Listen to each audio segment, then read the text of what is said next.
नमस्कार मित्रांनो, सुख म्हणजे नक्की काय असते या सिरियलमध्ये आज काय घडले आपण ते बघणार आहोत। शालिनी आदिराजची कुंडली आश्रयच्या हातात देते। आश्रय ती कुंडली बघतो आणि विचार करू लागतो की हा आदिराज नेहमी नित्याला का वाचवतो।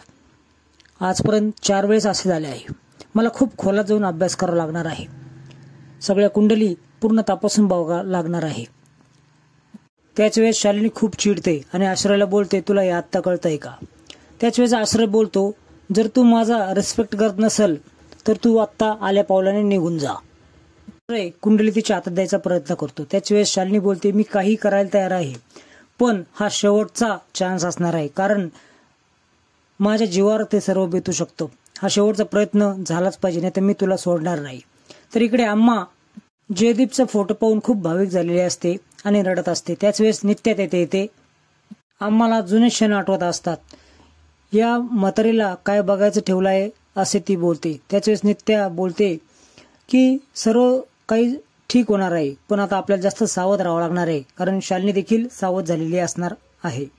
शालिनीपासून सावध राहावं लागणार आहे। त्याच वेळेस अम्मा बोलते, ते पाहुणीचे देखील लक्षण ठीक दिसत नाही, तिच्या बरोबर देखील सावधानतेने वागावं लागणार आहे। इकडे पाहुणी गुंगीचं औषध घेऊन उभं राहिलेली असते आणि आदिराज फक्त माझा आहे आणि आजच्या रात्री तो माझा होणार आहे असे बोलत असते। त्यात पाहुणी शालिनीला कॉल करते आणि म्हणते की आजची रात्र काही करून नित्या या घरात नसावी असं काहीतरी करा। त्याच वेळेस शालिनी प्लॅन आहे असे विचारते। त्यानंतर पाहुणी बोलते की आजची रात्र आदिराज माझा होणार आहे, मी असं प्लॅनिंग केलं आहे, तुम्ही काही करून नित्याला तिकडे बोलून घ्या असे म्हणते। त्यानंतर शालिनी बरं म्हणते आणि फोन ठेवून देते। इकडे नित्या एकटी असते, त्या पाठीपाठ सावरी येते आणि सावरी म्हणते, तुमचा चंद्राची वाट बघत आहात का? आणि चंद्र तुमचा दरवाजातून येणार आहात का? आणि तो जर चंद्र असेल तर तुमचं नाव मधू का? असे नित्याला बोलते। त्याच वेळेस नित्या बोलते, एक फटका देईल हा। तर सावरी बोलते की वहिनी नंदेशी असे बोलतात का? आणि नंतर हसू लागते। इकडे शालिनी राजमाला विचारत असते की नित्या चांगली आहे का? त्याच वेळेस राजमा बोलते, तुम्ही असं का विचारतात? शालिनी बोलते की मित्राची मदत तर कोणी पण करेल, पण शत्रूची मदत करायला कोणी जाऊ शकेल का? राजमा बोलते, शत्रू म्हणजे तुम्ही का? त्याच वेळेस शालिनी बोलते, तुझा फोन दाखव इकडे।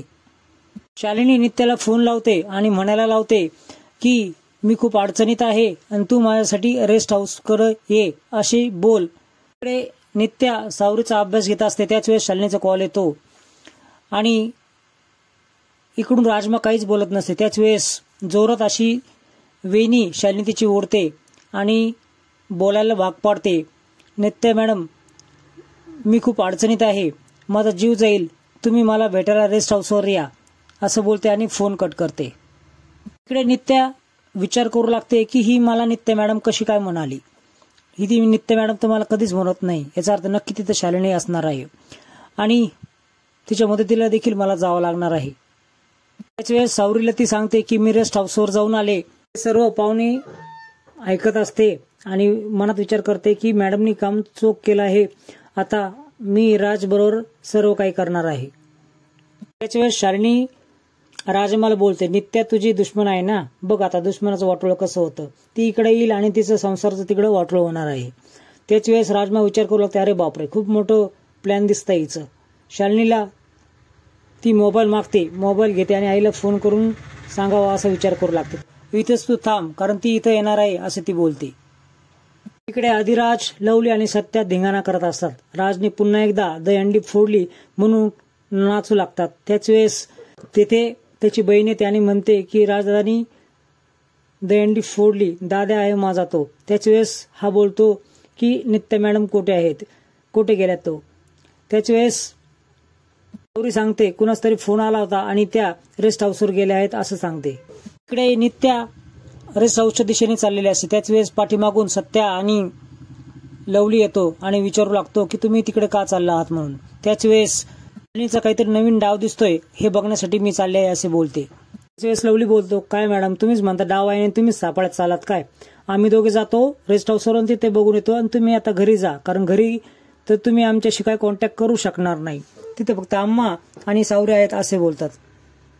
लवली आणि सत्या दोघेही रेस्ट हाऊसवर येतात आणि बघतात काय शालिनी आणि राजमा समोर समोर बोलत असतात आणि इतका उशीर का लागतोय, नित्याला परत एकदा कॉल लाव असं शालिनी बोलते. हे सर्व दोघं बघत असतात. राजमा बोलते परत एकदा कॉल केला तर तिला संशय येईल म्हणून कॉल नको करूयात. शालिनी होकाराला होकार देते आणि राजमा बोलते की तुमच्यासाठी मी कॉफी बनवून आणू का. त्याच वेळेस शालिनी हो बोलते. हुशार शालिनी तिचा फोन बेडवर ठेवून घेते. त्याच वेळेस दोघं बोलतात की अरे हे तर सर्व कारस्थान चाललं आहे, मी मॅडमला फोन करून येतो. त्यानंतर लवली फोन करायला निघून जातो. इकडे पाहुणी दुधामध्ये औषध मिक्स करत असते.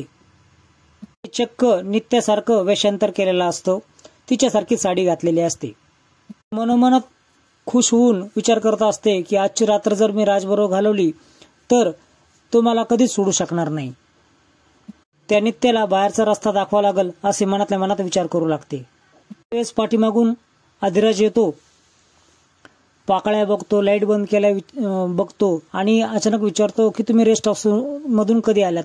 पाकळ्या हातात घेऊन विचार करतो, हां यासाठी मला लवकर बोलवलं का, आणि मनोमन हसू लागतो. पाहुणी तशीच उभं राहून त्याला ग्लास सरकवते.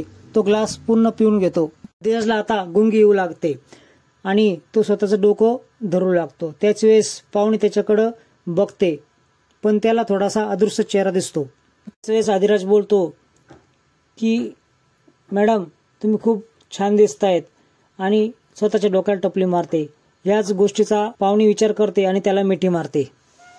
देखील जवळ तिला घेतो आणि एका क्षणात लगेच दूर करतो. लवकर मला पाणी आणा, माझा घसा कोरडा पडला आहे असं बोलतो आणि स्वतःचे डोके धरून बसतो. नित्या तिथे आलेले असते आणि पाहुणी दारामधून पाणी आणण्यासाठी बाहेर येते. इकडून नित्या बघते की हिने माझी साडी का घातली आहे आणि माझ्या रूम मधून ही बाहेर का येत आहे. त्याच वेळेस तिच्या डोक्यात लाईट पेटते.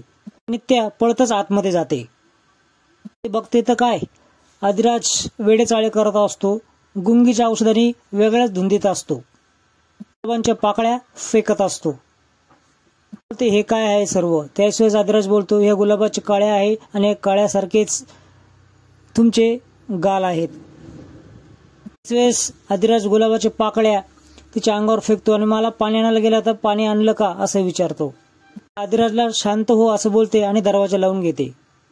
नंतर पाहुणी दारामध्ये येऊन उभा राहते आणि इकडून दार वाजवते. त्याच्या अधिराज बोलतो कोण आहे, तिथून निघून असं बोलतो. त्याच्या वेळेस ती बोलते की मी आहे. तर हा मी म्हणजे कोण असं विचारतो.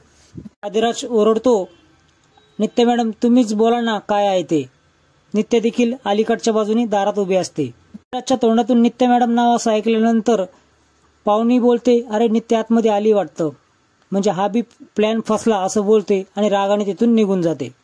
त्यावेळेस नित्याला अम्माचे शब्द आठवतात. शालिनी आणि पाहुणीपासून सावध राहा असं बोललेलं तिला आठवतं.